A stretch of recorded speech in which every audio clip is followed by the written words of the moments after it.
কুয়েতের আকাশে আজকে এত সুন্দর একটা দৃশ্য দেখছি যা ভাষাহীন সুন্দর।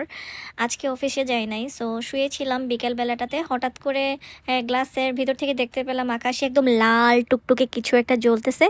তো যখন গ্লাস খুললাম তখন দেখতে পাইলাম যে বিশাল বড় একটা চাঁদ। এখনও কিন্তু চাঁদ তো আমরা রাতের বেলায় সবাই দেখি, খুবই সুন্দর লাগে, কিন্তু দিনের বেলায় যখন রোদ থাকাকালীন চাঁদটা দেখা যায় না, তখন সেটা একেবারে অন্যরকম। তাও আবার একদম লাল করে জ্বলতেছিল চাঁদটা। এই যে আমি ভাবলাম যে একটু ভিডিও করে রাখি, আসলে জিনিসটা এত বেশি সুন্দর যে একদম ভাষাহীন সুন্দর। আমি ভাবলাম যে আপনাদের সবার সাথে একটু শেয়ার করি। এখনও পর্যন্ত রোদ আছে, এখনও রোদ যায় নাই, সন্ধ্যা হয় নাই এখনও পর্যন্ত, কিন্তু চাঁদটা এত স্পষ্ট আর বড় সুন্দর করে একদম দেখতে এত ভালো লাগতেছিল। আসলে আমি এরকম দৃশ্য এর আগে কখনো দেখি নাই। হয়তোবা আপনারা কেউ কেউ দেখে থাকতে পারেন, এরকম দিনের বেলায় এত বড় এত সুন্দর চাঁদ আমি কখনো দেখি নাই আগে। সো আজকে আমি ফার্স্ট টাইম এরকম একটা জিনিস দেখলাম, এত সুন্দর একদম।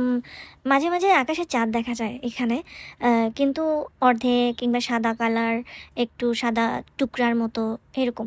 কিন্তু আজকে যে চাঁদটা আমি দেখলাম, মানে এখনও রোদ আছে, পশ্চিম দিকে রোদ, এদিকে হচ্ছে মানে চাঁদটা উঠছে। আর এই চাঁদটা একেবারে লাল, টুকটুকে লাল। আমার ক্যামেরার মধ্যে জানি না স্পষ্ট কেন উঠলো না এটা। এটা খালি চোখে এত সুন্দর লাগতেছিল যেটা বলার বাইরে। তো চাঁদ দেখতে দেখতে সন্ধ্যা হয়ে গেছে। আমি ভিডিও করে রাখছি, আমি ভাবলাম যে সবার সাথে একটু শেয়ার করি। এত সুন্দর দৃশ্য আসলে সবার সাথে শেয়ার না করলে কেমনে হয়, সেজন্য একটু শেয়ার করলাম সবার সাথে।